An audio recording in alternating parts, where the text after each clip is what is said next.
오늘 하나님께서 우리에게 주시는 귀한 생명의 양식은 마가복음 4장 1절과 25절의 말씀을 가지고 무엇을 듣는가 스스로 상가라 라는 제목의 양식을 함께 나누겠습니다. 먼저 몇 구절 하나님 말씀을 봉독합니다. 또 저희에게 이르시되 사람이 등불을 가져오는 것은 말 아래나 평상 아래 두려움이냐 등경 위에 두려움이 아니냐 드러내려 하지 않고는 숨긴 것이 없고 나타내려 하지 않고는 감춘 것이 없느니라. 들을 귀 있는 자는 들으라. 또 가라사대 너희가 무엇을 듣는가 스스로 상가라. 너희의 헤아리는 그 헤아림으로 너희가 헤아림을 받을 것이요 또 더 받으리니 있는 자는 받을 것이요 없는 자는 그 있는 것까지 빼앗으리라. 아멘. 오늘 본문은 매우 독특한 표현들이 사용되고 있습니다. 소위 씨 뿌리는 비유의 결론으로 하시는 드러내지 않고는 숨긴 것이 없다든지 있는 자는 받을 것이요 없는 자는 그 있는 것까지 빼앗기리라는 말씀들은 아무래도 사람들에게 쉽게 이해되지 않는 표현입니다. 그래서인지 성경을 생명의 말씀으로 고백하며 소중히 여기고 있는 사람들로부터 가지각색으로 말씀의 인용과 해석이 가해집니다. 비유 해석과 관련하여 오늘 본문은 서론적이면서도 진입노요 관문이라 할 수 있습니다. 이를 예수님은 다음과 같이 말씀하십니다. 너희가 비유를 알지 못할진대 어떻게 모든 비유를 너희가 이 비유를 알지 못할진대 어떻게 모든 비유를 알 수 있겠느냐고 말씀하지 않습니까? 이 관문이 통과되지 않으면 모든 비유는 들을 수 없고 볼 수 없는 덮여있는 말씀들로 남아있을 터입니다. 결국 문 밖에 외인으로 있는 자들에게는 심판의 말씀들이 되기도 합니다. 그리고 우리가 살펴보고자 하는 본문은 하나님 나라의 아름다움을 표현하고자 단순히 문학적 비유 형식을 빌어 쓴 것만이 아니라는 사실도 알 수 있게 해줍니다. 또 성경에서는 비유가 가지게 되는 문학적 풍부성 이전에 더욱 중요한 것이 비유의 형식을 빌어서 진리를 표현하지 않을 수 없는 이유가 있다는 사실입니다. 그러한 것을 오늘 본문은 충분히 드러내 줄 것입니다. 우리가 성경 말씀을 대할 때 들을 귀 있는 자는 들으라는 말씀이 나오는 경우에 특별히 주의를 기울여서 긴장하지 않으면 안 됩니다. 본문의 배경은 예수님께서 씨 뿌리는 비유로 다수의 무리들을 가르치시고 나서 하시는 말씀입니다. 이 같은 배경들은 예수께서 비유를 사용하여 사람들을 가르치는 이유를 조금은 짐작할 수 있게 해줍니다. 왜인가? 성경의 기록에 의하면 이유는 간단합니다. 이르시되 하나님 나라의 비밀을 너희에게는 주었으나 외인에게는 모든 것을 비유로 하나니 이는 저희로 보기는 보아도 알지 못하게 하여 돌이켜 제사함을 얻지 못하게 하려 함이니라 하시고 또 가라사대 너희가 이 비유를 알지 못할진대 어떻게 모든 비유를 알겠느냐라고 말씀하십니다. 이는 지혜자들과 그와 함께한 자들에게 비유를 설명하시면서 하는 말씀이십니다. 그러나 이러한 답변이 오늘 우리들에게 있어 그리 쉽게 이해되지 않습니다. 그냥 예수께서 그렇다고 하시니까 그렇게 취하고 넘어갈 수만은 없습니다. 왜? 그러한지 따져보지 않으면 안 됩니다. 지금까지 대부분의 기독교인들은 왜 그러한가고 묻는 물음에 대하여 믿음이 없다고 치부하거나 불경시해 오고 있습니다. 그러나 그러한 물음이 있는데도 불구하고 마음에 묻어두고 억지로 외면한 채 그 물음만을 봉쇄한다고 해서 믿음이 좋은 것은 아닙니다. 그런다고 물음이 해결되고 사라지느냐면 사실 사라지지도 않습니다. 그러한 의욕을 가슴에 담고 있으면서도 도대체 어떤 말씀인가 하고 묻는 것에 대해서는 큰일 나는 줄로들 압니다. 그리고 다만 믿으라 그러기만 합니다. 무엇을 어떻게 믿으라는 말인가? 목사의 설교를 그대로 믿기만 하면 된다는 말인가? 아니면 그러한 물음을 묻어두고 성경만 읽으라는 말인가? 이제 그럴 수는 없어야 합니다. 그리고 그러한 이중성을 버리고 물음이 떠오를 때는 묻어두기보다 더욱 철저하고 진지하게 물어야 합니다. 중세 천주교가 사제들만 성경을 읽고 강론할 수 있는 특권을 가지고 그것도 라틴어 성경만을 읽던 때가 있었습니다. 소위 종교개혁의 시대에 이러한 모순을 극복하고 모든 이들에게 성경을 읽히기 위해 수많은 번역 성경들이 쏟아져 나왔습니다. 오늘 우리들에게도 목사나 설교자들만이 아닌 모든 일반인들이 성경을 읽고 신앙생활을 합니다. 그것은 종교개혁의 위대한 산물이며 그리고 정신이었습니다. 오직 성경으로는 구호에 걸맞게 개혁자들은 모든 신앙인들의 손에 성경이 들려지게 하기 위해서 무던히도 애써왔습니다. 그런데 오늘날은 이러한 개혁의 물결에 힘입어 많은 사람들의 손에는 성경이 들려져 있지만 매우 아이러니컬하게도 신학을 공부하지 않은 사람은 성경을 해석해서는 아니 된다는 등식처럼 되어 있습니다.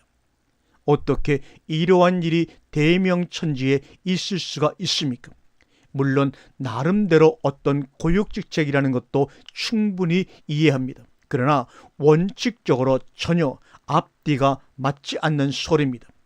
어떻게 그러한 망발이 있을 수가 있는가? 그렇다면 차라리 신학을 공부하고 신학 훈련을 받은 사람만 성경을 보게 하고 교리적으로 평신도들은 성경을 보지 못하게 봉사할 일이죠.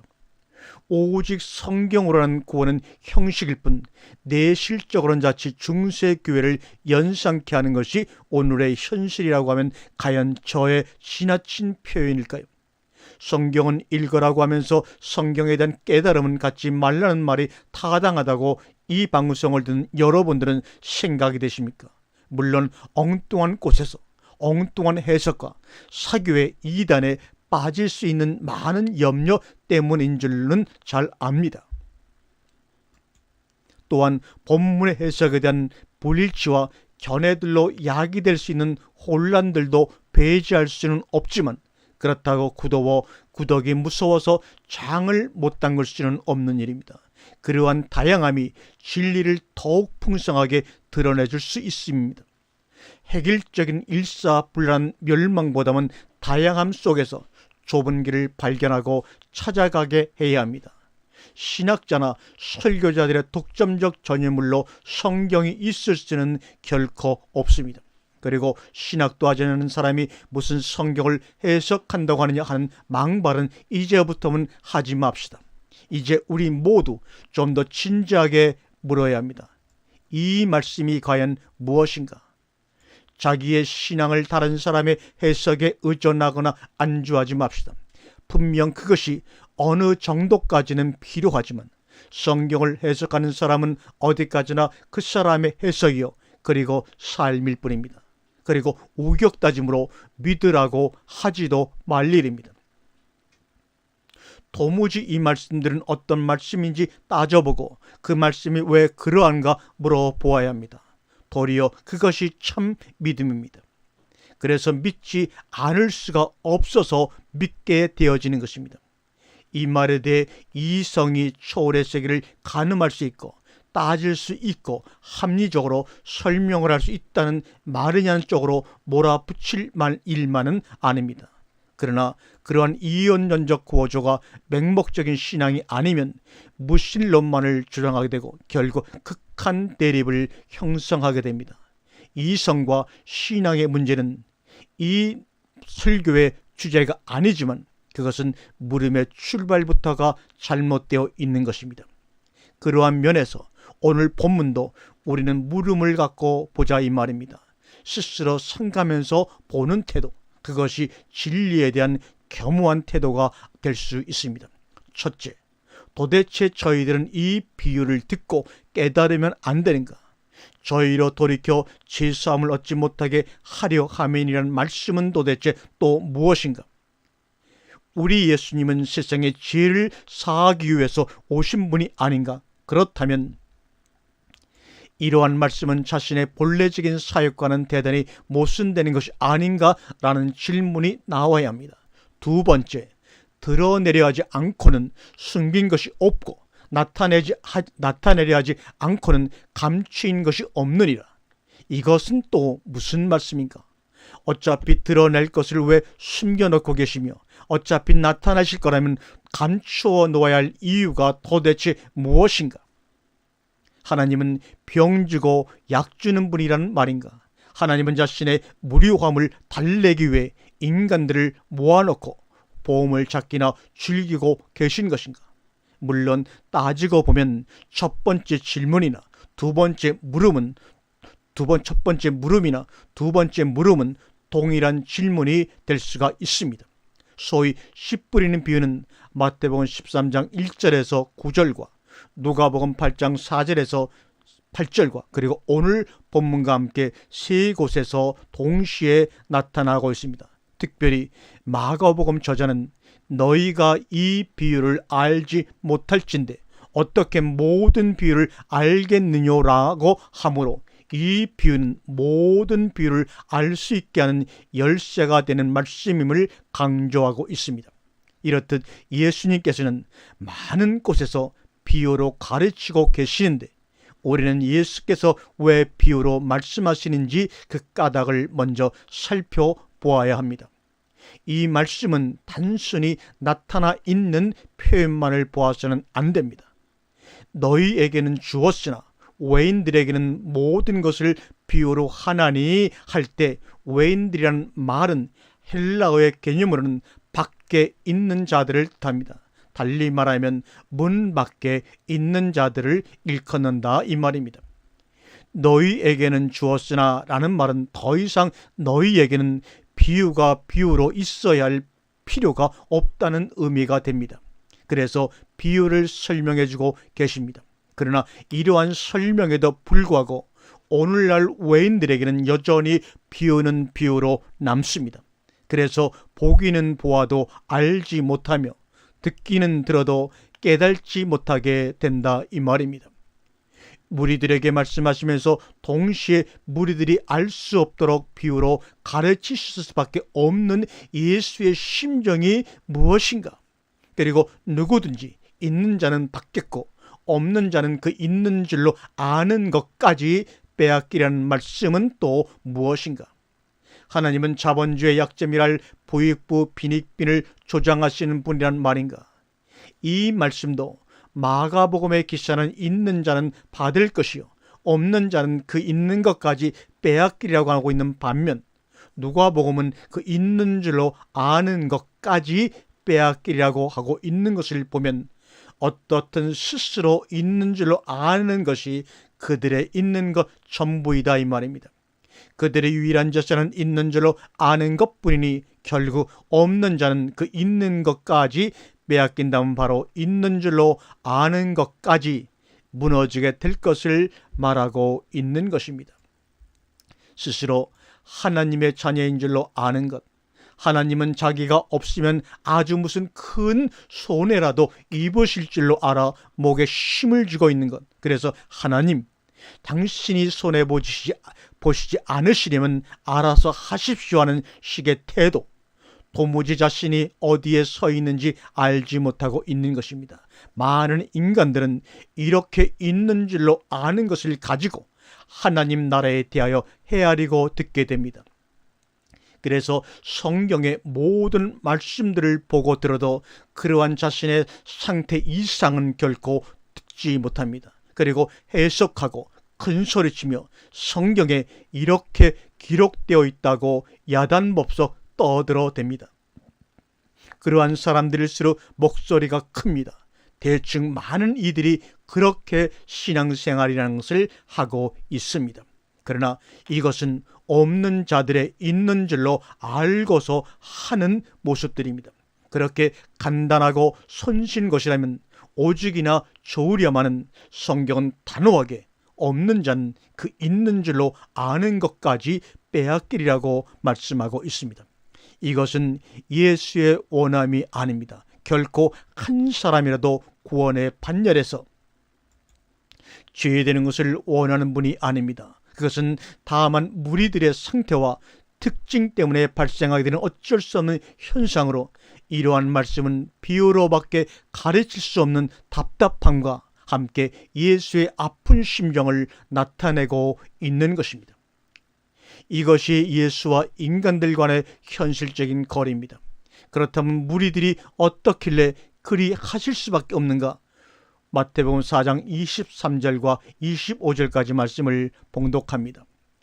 예수께서 온 갈릴리에 두루 다니사 저희 회당에서 가르치시며 천국 복음을 전파하시며 모든 백성 중에 모든 병과 모든 약한 것을 고치시니 그의 소문이 온 시리아에 퍼진지라.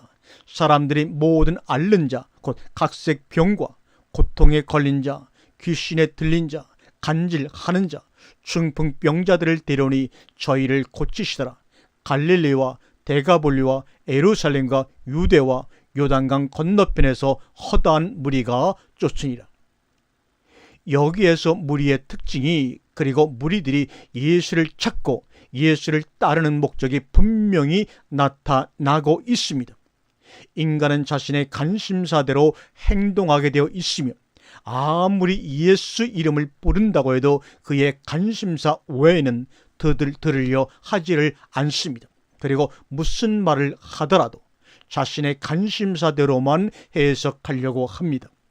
내 문에 귀가 있다 해도 들리는 소리를 듣지 못합니다. 그렇기 때문에 이 말씀은 그들의 상태를 신랄하게 지적하고 계시며 동시에 안타까움의 표현입니다. 이 비유들은 분명히 하나님 나라의 비밀이라고 말씀하고 계십니다. 그것은 아무에게나 노출될 성질의 것이 아니라는 말씀이기도 합니다. 자신의 관심사에 도취되어 자신의 목적을 달성하기 위해서 예수를 찾고 따르는 이들에게는 분명 이것은 감춰진 말씀들로 남습니다. 아무리 명분을 하나님의 영광을 위해서라고 소리를 높인다 해도 하나님은 자신의 목적을 성취시키는 도구로 전략하고 자신의 의와 영광만 판을 치는 삶이 신앙생활의 전부라면 성경의 모든 말씀들은 그 본래의 의도를 감추고 바로 그들의 그러한 목적을 갖고 따르는 이들의 요구만을 성경은 말해주고 들려줄 것입니다. 그렇기 때문에 성경을 100독이니 200독이니 많이 보았다는 것을 이제 자랑해서는 안 됩니다. 어떻게 보고 있느냐이며 무엇 때문에 성경을 보고 있느냐 하는 것이 더 중요하다 이 말이요. 성경을 보기 위해서는 보는 것은 그래서 재고해 보아야 합니다. 성경이 좋아서, 그리고 그 안에 숨겨져 있는 하나님 나라의 비밀이 나타나는 진리의 발견 때문에 우리는 성경에 미쳐야 하고 성경이 좋아져야 합니다. 그러나 얼마나 많이 읽었느냐는 것을 자기 신앙의 척도로 생각을 한다면 이는 대단한 오해입니다. 자신의 목적을 위해서 성경을 읽으면 성경은 자신의 목적만을 말해주고 모든 것을 감추어 버립니다. 자신의 목적과 의도를 듣기 위해서 성경을 읽고 보는 것으로부터 이제 돌이켜야 합니다. 성경의 목적대로 자신이 바뀌어야 합니다. 그래서 내가 성경을 읽던 것이 바뀌어 성경이 자신을 드러내주고 더불어 읽는 이의 속을 들춰내어 보여주므로 성경이 나를 읽어내 주므로 성경대로 바뀌어져 가는 것을 신앙생활이라고 할 수가 있습니다. 성경이 나를 읽어주고 내가 성경을 통하여 읽혀져야 한다는 말입니다. 그래서 있는 자는 받겠고 없는 자는 그 있는 줄로 아는 것까지 빼앗기라는 심판의 말씀이 성취되는 것입니다. 비유는 감추고 숨기 위한 가르침의 방법입니다. 성경은 감춰진 말씀입니다. 그러나 분명한 것은 그것은 감추기 위한 것이 본래 목적이 아니라는 사실입니다. 어떤 이들에게는 감추지 않을 수 없는 것이지만 동시에 그것은 드러내려 하며 나타내려 함입니다. 그러고 보면 비유는 감추는 것과 동시에 드러내는 것을 성취하는 수단이기도 합니다. 누구에게 나타내시는가? 그럼 누가복음 8장 18절의 이를 잘 말해줍니다. 그러므로 너희가 어떻게 듣는가 스스로 상가라. 여기서 쓰이고 있는 스스로 상가라는 헬라어 동사는 바로 블레페테입니다. 이는 보라, 주의하라, 인식하라는 의미입니다. 즉 무엇을 듣고 있는지 주의를 기울이지 않으면 들을 수 없다 이 말입니다. 물론 그것은 들을 수 있는 귀가 전제된 상태에서의 일 것입니다. 달리 표현한다면 들을 귀를 가지라는 말이 되기도 합니다. 그래서 들을 귀 있는 자는 들으라고 하신 것입니다.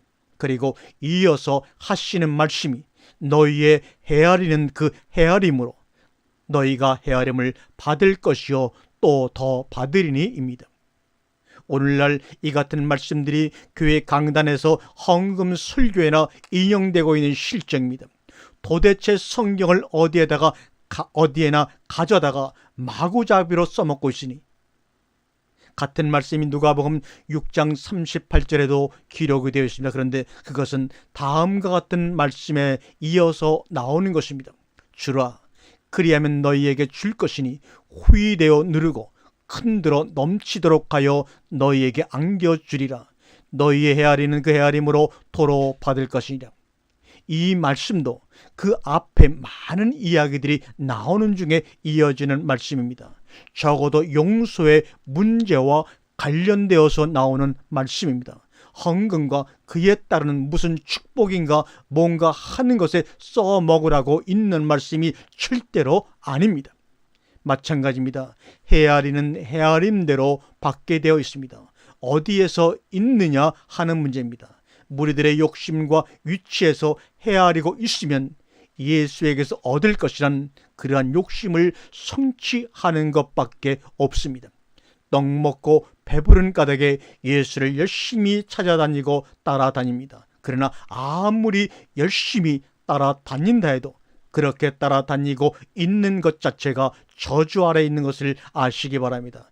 헤아리는 그 헤아림대로 받을 뿐이다 이 말입니다. 다만 헤아림만큼 받을 터이니 병고침도 받겠고 떡도 먹고 배도 부르게 될 터이지만 그 이상은 아니다 이 말입니다. 용서도 마찬가지입니다. 주는 것이 무엇이겠는가? 비판하지 않는 자는 비판을 받지 않는 원리를 말합니다. 비판하지 않을 수 있는 능력을 소유하고 있으면 결코 판단받지 않습니다. 비판받지 않습니다. 상대방은 아무리 비판하고 있고 저주하고 있다 하더라도 내가 비판받거나 저주를 받지 않습니다. 다만 비판하고 있고 판단하는 자 스스로가 비판을 받으며 판단받고 있을 뿐입니다. 그러한 의미에서 주라, 너희 그리하면 너희에게 줄 것이니 곧 후히되어 누르고 흔들어 넘치도록 하여 너희에게 안겨주리니 라는 말씀이 성취되고 우리에게 진리가 되는 것입니다. 어떻게 헤아리고 있는가? 있는 자인가 아니면 있는 줄로 알고 그것으로 헤아리고 있는 자인가? 성경을 보고 있는가 아니면 설교를 듣고 있는가? 당신은 무엇에 귀를 기울이고 있는가? 그러나 잠시 내가 듣고 있는 것이 무엇인지 스스로 상갈 일이다. 듣고 있다고 해서 다 듣고 있는 줄로 생각하면 큰 오산입니다. 보고 있다고 해서 보고 있는 줄로 생각지 말기를 바랍니다. 왜냐하면 저희로 보기는 보아도 알지 못하며 듣기는 들어도 깨달지 못하여 죄사함을 얻지 못하게 하려 함이라는 말씀의 대상에서 나는 제되었다고 생각하는 줄로 아는 것이 바로 불행입니다. 이 말씀이 자명종이 되는 사람은 항상 무엇을 듣고 있는지 스스로 삼가게 될 것입니다. 성경은 바로 이와 같이 무엇을 듣고 있는지 스스로 삼가는 자 그리고 들을 기 있는 자들에게 드러내려 하며 나타내기 위함입니다. 등불은 말 안에 두거나 평상 아래 두지 않고 등경 위에 두는 법입니다. 그렇듯 말씀은 반드시 어떤 형태든지 드러내고 나타내어 비치고자 하는 내 목적이 있는 것입니다. 진리가 진리대로 옳게 드러나기 위해서는 결코 무리들을 통해서 이루어질 수가 없습니다. 진리를 진리로 옳게 인식할 수 있고 그것의 가치를 옳게 아는 자들을 통해서만 그것은 나타나고 드러납니다. 그리고 진리로서의 가치가 있게 됩니다. 그래서 마태복음 7장 6절에 거룩한 것을 개에게 주지 말며 너희 진저를 돼지 앞에 던지지 말라. 저희가 그것을 발로 밟고 돌이켜 너희를 찢어 상하게 할까 염려하라고 말씀합니다. 이것이 하나님 나라를 비유로 말씀하실 수밖에 없는 이유입니다. 그래서 말씀은 심판이요 저주인과 동시에 진리를 찾는 이들에게는 분명 축복입니다. 그리고 듣는 이들에게는 더 이상 비유로 남아있지 않습니다. 들을 게 있는 자들에게 주고 계시기 때문입니다. 너희에게는 주었으나가 됩니다. 더 이상 비유가 아니며 비유일 필요가 없습니다. 동시에 비유로 남아있지도 않습니다. 때가 이르면 다시는 비사로 말하지 않겠다는 것은 이 경우에 해당하는 사람들의 상태를 염두에 두고 하시는 말씀입니다. 반면에 그렇게 예수를 열심히 찾는 무리들은 그들의 목적대로의 예수가 아니면 여지없이 돌변해버리고 맙니다. 예수에 대하여 그렇게 열광하던 무리들이 예수를 십자가에 못 박으라고 외치는 데도 또한 열광합니다. 이것은 예나 지금이나 동일하게 반복되는 역사이며 무리들의 특징입니다. 이들에게 하나님의 나라에 대해서 무슨 말을 할 것인가? 그래서 비유로밖에 하실 수 없었던 것입니다. 그들은 다만 자신들의 목적대로 예수를 따르는 것뿐입니다. 우리는 우리의 목적대로 예수 그리스도를 따를 것인가? 아니면 예수의 목적대로 우리를 버릴 것인가? 그래서 그의 목적이 우리 안에 성취되게 할 것인가? 우리 한번 생각해보는 시간 되기를 원합니다. 있는 자는 받을 것이요 없는 자는 그 있는 것까지 빼앗기리라. 아멘.